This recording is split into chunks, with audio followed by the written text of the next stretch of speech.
Okay, guys and gals, about 10 seconds of the obligatory disclaimer. If you want to read the whole thing, just pause the video.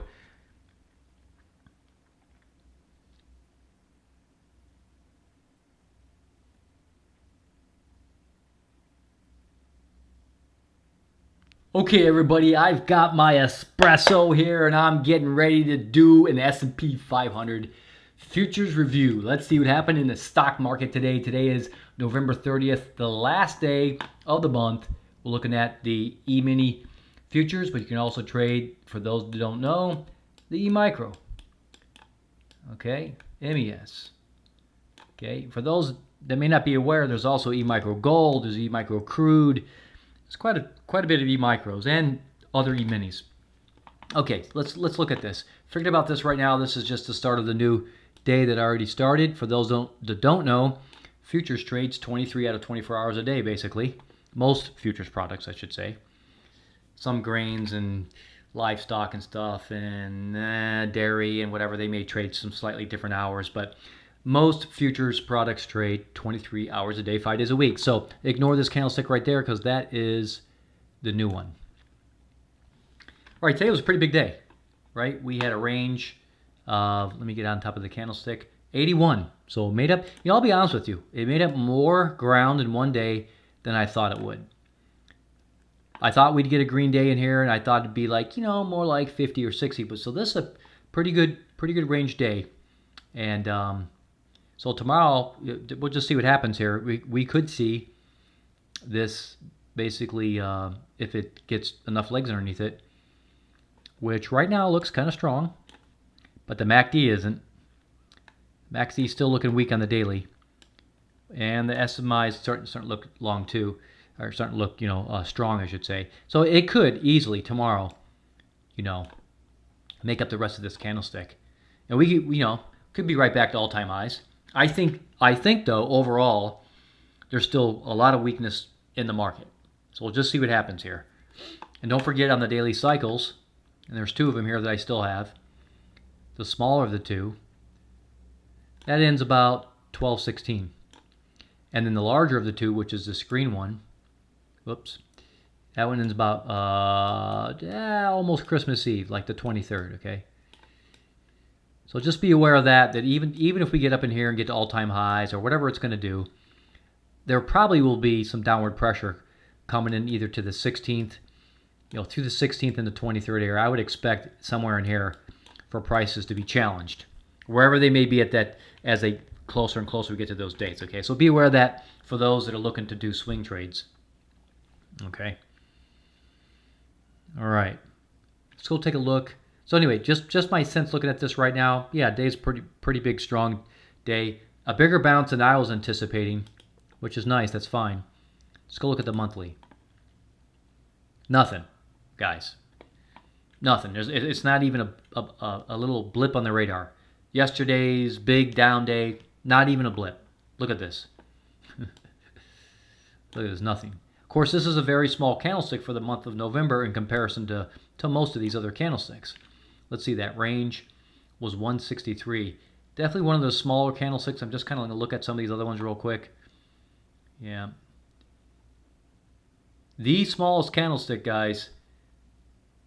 Yeah. Since January of 2020. Okay? So just bear that in mind. Tomorrow is the end of the month. Am I right? Let's see. One day leads to another. Yes, Tuesday will be the end of November, 30 days in November. So we could get to all-time new highs tomorrow, maybe. I don't know. We'll just let the market do what it does. Me, I just trade whatever the market gives me. But this is a very small candlestick. The smallest candlestick we've seen, like I said, since January of 2020. So that's been what, 12 months plus 11? Okay, 23 months. The smallest monthly candlestick in 23 months. So bear that in mind. Could potentially be a sign of weakness. All right. This amplitude continues to be just a monster.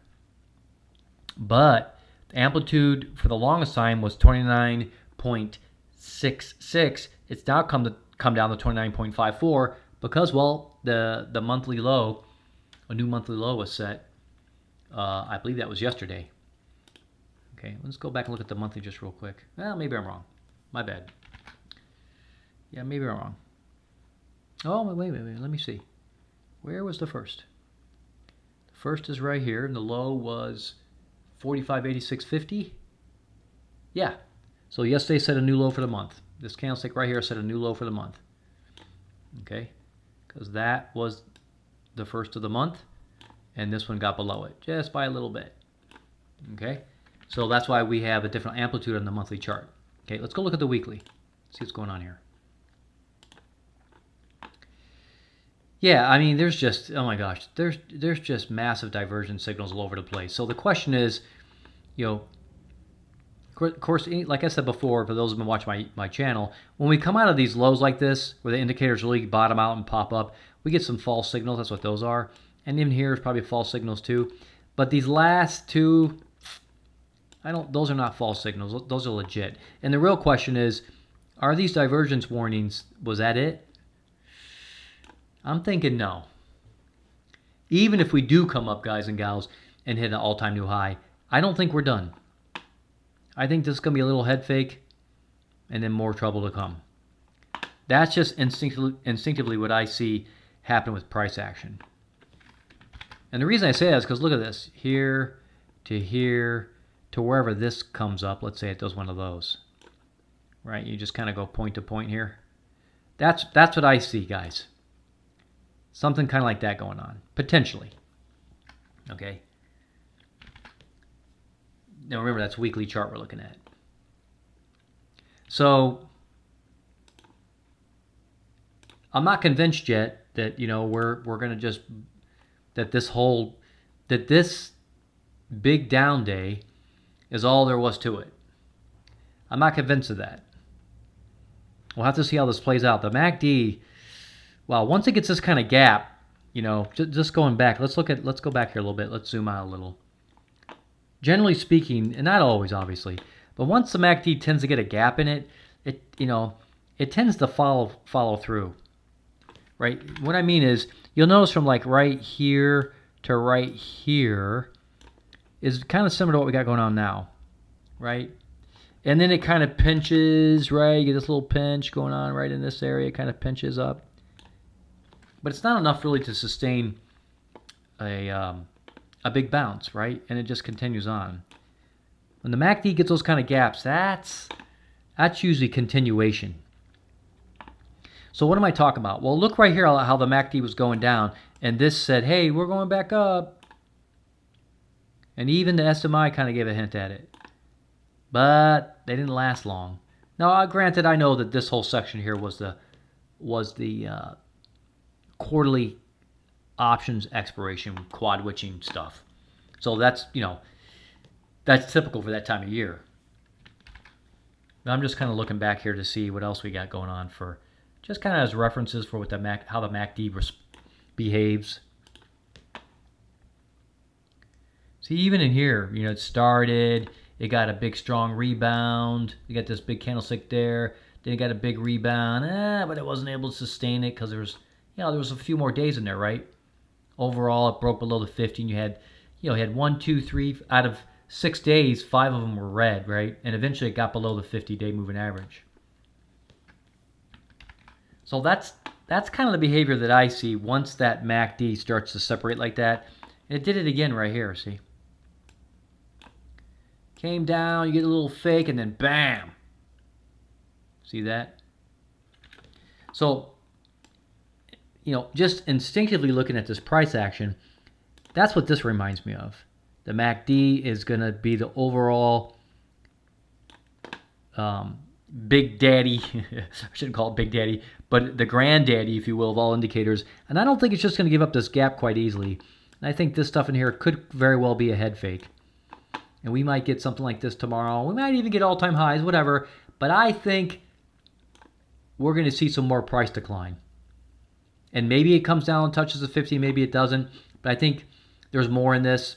And I think this little rebound, I don't think it's going to be sustained. If I'm wrong, I'm wrong. But that's what my instincts tell me, just based on the behavior of the chart and the behavior of the indicators. Okay.